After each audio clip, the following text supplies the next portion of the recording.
Renungan Pagi, Christ Triumphant atau Kristus yang Menang oleh Ellen G. White, 24 Mei 2025.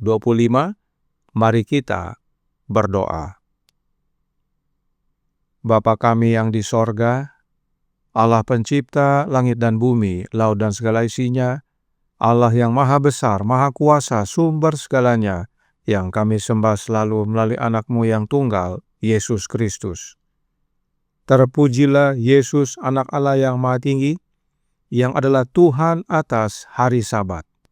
Pada pagi hari ini kami bersyukur boleh bangun dan berbakti, dan sebagaimana membaca dan mendengarkan nasihat firman-Mu, kiranya pengalaman Daud menjadi pengalaman kami. Kami menang atas kegelapan. Beserta kami sepanjang perbaktian ini kehendak-Mu yang jadi. Ampun kami akan dosa dan salah, karena kami berdoa hanya dalam nama anak Allah yang tunggal, Yesus Kristus, yang adalah Tuhan dan Juru Selamat kami. Amin. Renungan hari ini akan dibacakan oleh Saudara Misael Tambunan. Kepada Saudara Misael, kami persilahkan. Renungan kita pada pagi hari ini, tanggal 24 Mei 2025 berjudul, Pengalaman Daud mirip dengan pengalaman kita. Ayat inti dikutip dari Mazmur 28 ayat 1. Demikian firman Tuhan. Kepadamu ya Tuhan, gunung batuku, aku berseru. Janganlah berdiam diri terhadap aku. Sebab, jika engkau tetap membisu terhadap aku menjadi seperti orang yang turun ke dalam liang kubur. Daud adalah perwakilan umat manusia. Sejarahnya menarik bagi setiap jiwa yang berjuang untuk meraih kemenangan abadi. Dalam hidupnya, dua kekuatan berjuang untuk menguasai. Ketidakpercayaan mengerahkan kekuatannya dan mencoba untuk menutupi cahaya yang bersinar kepadanya dari tahta Allah. Hari demi hari, pertempuran berlangsung di dalam hatinya. Setan membantah setiap langkah maju yang dibuat oleh kekuatan kebenaran. Daud memahami apa artinya berperang melawan pemerintah dan penguasa, melawan penguasa kegelapan di dunia ini. Kadang-kadang tampaknya musuh harus memperoleh kemenangan, namun pada akhirnya iman menang, dan Daud bersukacita dalam kuasa penyelamatan Yehova. Pergumulan yang dialami Daud harus dialami oleh setiap pengikut Kristus lainnya. Setan telah turun dengan kuasa yang besar. Mengetahui bahwa waktunya sudah singkat, pertikaian itu sedang berlangsung di hadapan seluruh alam semesta sorgawi, dan para malaikat siap untuk mengangkat panji-panji bagi para prajurit Allah yang tertindas untuk melawan musuh, dan untuk menyanyikan lagu-lagu kemenangan dan sukacita ke dalam bibir mereka. Dikutip dari manuskrip 38 tahun 1950. Dimanapun kehendak Allah dilanggar oleh bangsa-bangsa atau oleh individu, hari pembalasan akan tiba. Banyak orang mengesampingkan hikmat Allah dan lebih memilih hikmat manusia duniawi dan mengadopsi beberapa penemuan atau cara manusia. Daud menempatkan firman Allah di sampingnya di atas tahtanya. Ia tidak tergoyahkan saat itu. Namun, dengan meninggalkan ajaran-ajarannya, ia menodai salah satu reputasi yang paling baik. Kita harus membawa agama kita sesuai dengan standar Alkitab.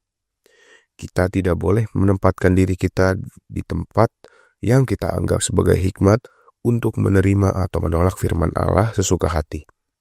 Jangan pernah biarkan dunia berpikir bahwa orang Kristen dan dunia sama dalam pikiran dan penilaian.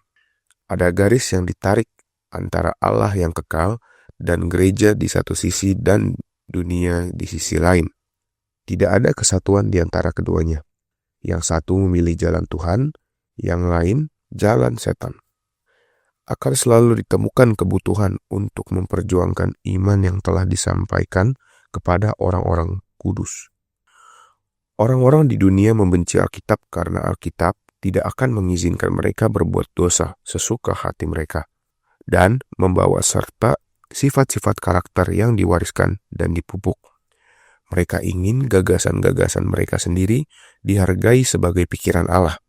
Mereka menentang firman Allah karena alasan yang sama dengan orang-orang Yahudi yang berseru, "Ialah Kristus," karena ia menegur dosa-dosa mereka dan menyingkapkan kejahatan-kejahatan mereka. Dikutip dari Letter 16 tahun 1888. Terima kasih. Terima kasih atas penatalainan Saudara Misael. Tuhan Yesus memberkati. Selamat pagi saudaraku dalam Tuhan. Selamat Sabat. Daud bermazmur dan berkata dalam Mazmur 34 ayat 20. Kemalangan orang benar banyak, tetapi Tuhan melepaskan dia dari semuanya itu. Inilah pengalaman Daud. Dalam hidupnya, dua kekuatan yang berjuang untuk menguasai hidupnya, yaitu kekuatan Allah dan kekuatan setan. Renungan hari ini berkata dalam Christ Triumphant halaman 151 paragraf 2. Hari demi hari, pertempuran berlangsung di dalam hatinya. Setan membantah setiap langkah maju yang dibuat oleh kekuatan kebenaran. Daud memahami apa artinya berperang melawan pemerintah dan penguasa, melawan penguasa kegelapan dunia ini. Kadang-kadang tampaknya musuh harus memperoleh kemenangan. Namun pada akhirnya iman menang dan Daud bersukacita dalam kuasa penyelamatan Yehova. Saudaraku dalam Tuhan, pertempuran itu bukan pada perbuatan kita, tetapi di dalam hati kita.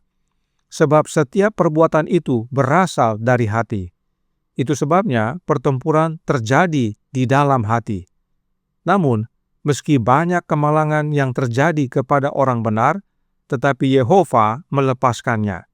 Itu sebabnya Daud bersukacita, sebab dalam kuasa Yehova, iman Daud menang.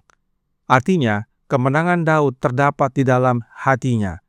Daud menang bukan karena perbuatannya, tetapi oleh karena imannya di dalam Yehova. Itu sebabnya Roh Nubuat berkata dalam suratnya nomor 97 tahun 1895 paragraf 32.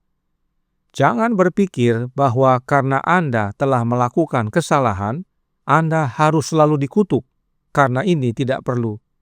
Jangan biarkan kebenaran diremehkan di benak Anda, karena mereka yang mengakuinya tidak menjalani kehidupan yang konsisten. Hargai iman dalam kebenaran pekabaran malaikat ketiga. Jika Anda tidak memupuk iman, pentingnya iman secara bertahap akan kehilangan tempatnya di dalam pikiran dan hati Anda. Perhatikan bahwa kebenaran dan iman semuanya di dalam hati dan pikiran kita. Itu sebabnya pertempuran terjadi di dalam hati kita. Setan menyerang kebenaran dan iman yang ada dalam hati kita. Sebab tujuan setan adalah agar iman dan kebenaran melemah dalam pikiran dan hati kita. Tetapi dalam paragraf 33 dikatakan, Allah telah memberkati kita dengan kuasa penalaran sehingga kita dapat menelusuri sebab dan akibat. Jika kita ingin memperoleh terang, kita harus datang kepada terang itu. Kita harus secara pribadi berpegang teguh pada harapan yang ditetapkan di hadapan kita dalam Injil, memanfaatkan sebaik-baiknya berkat-berkat yang tersedia dalam jangkauan kita. Daripada mencari tahu apakah kita tidak melakukan kesalahan dalam percaya, kita harus mencari bukti-bukti yang dapat memperkuat dan meneguhkan iman. Saat terjadi pertempuran dalam hati dan pikiran kita, kuasa berpikir kita masih dapat digunakan. Kita dapat selidiki sebab dan akibatnya. Dan gantinya melihat kelemahan kita, lebih baik kita melihat kepada bukti-bukti yang menguatkan dan meneguhkan iman kita. Inilah pengalaman Daud. Saat terjadi pertempuran dalam hatinya, yaitu antara yang baik dan yang jahat, Daud masih menggunakan kuasa berpikirnya. Itu sebabnya Daud berkata dalam Mazmur 32 ayat 5 dan 6. Dosaku kuberitahukan kepadamu, dan kesalahanku tidaklah kusembunyikan. Aku berkata, aku akan mengaku kepada Tuhan pelanggaran-pelanggaranku, dan Engkau mengampuni kesalahan karena dosaku. Sebab itu, hendaklah setiap orang saleh berdoa kepadamu, selagi engkau dapat ditemui. Daud menelusuri sebab dan akibatnya, dan Daud dapati bahwa kemalangan itu terjadi oleh karena dirinya sendiri yang diperanakkan dalam kesalahan, yang dikandung dalam dosa. Karenanya Daud sadar bahwa kebutuhan terutamanya adalah pengampunan dari Yehova, yaitu Allah Bapa. Karenanya Daud akui akan dosa-dosanya supaya Allah Bapa ampuni dia. Daud tidak hanyut dalam kesalahannya. Daud tidak melihat kepada kondisi kelemahannya yang dapat membuat Daud semakin terpuruk. Tetapi Daud melihat kepada Tuhan Allah agar keselamatan menjadi bagiannya.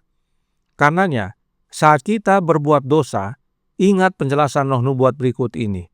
Suratnya nomor 97, tanggal 1895, paragraf 34, berkata, "Akankah kita melihat dosa-dosa kita dan mulai meratap dan berkata, 'Aku telah berbuat salah, dan aku tidak dapat datang kepada Allah dengan keyakinan apapun'?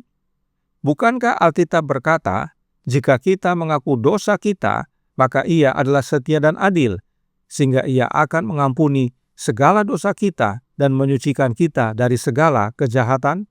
1 Yohanes 1 ayat 9.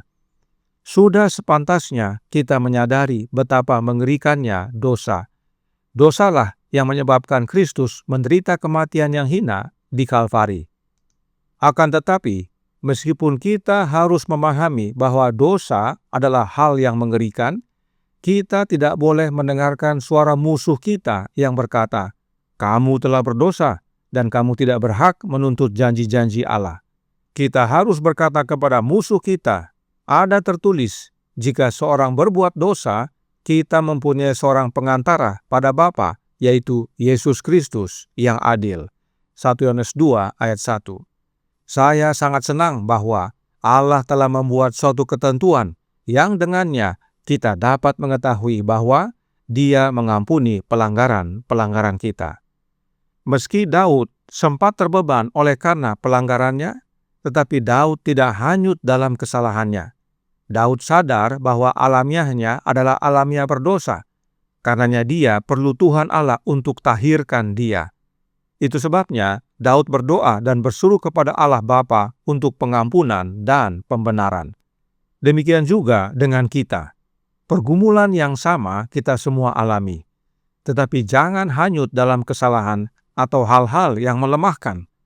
Kita lihat kepada Yesus, pengantara kita kepada Bapa, yang adalah setia dan adil.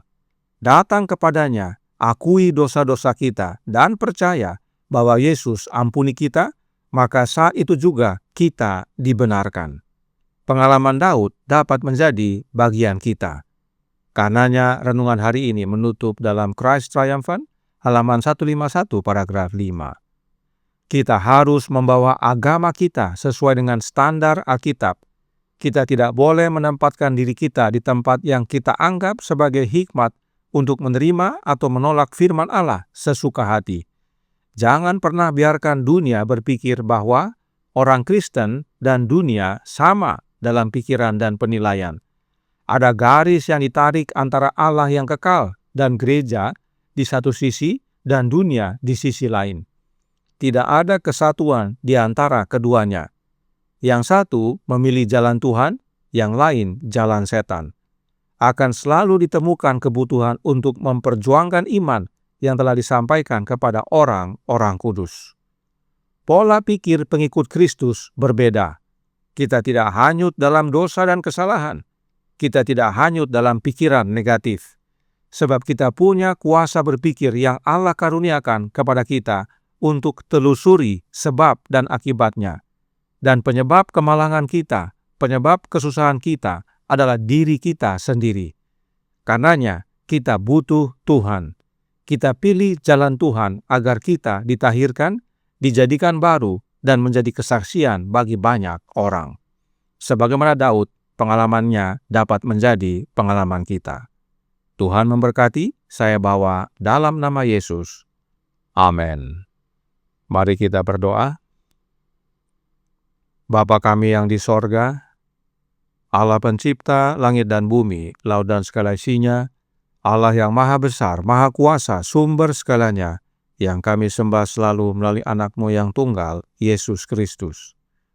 Terima kasih atas nasihat penting pada pagi hari ini. Sebagaimana Daud menyadari akan kondisinya dan datang kepadamu ya Bapa. Demikian juga kami, penting untuk menyadari akan kebutuhan kami, yaitu akan pengampunan dan pembenaran.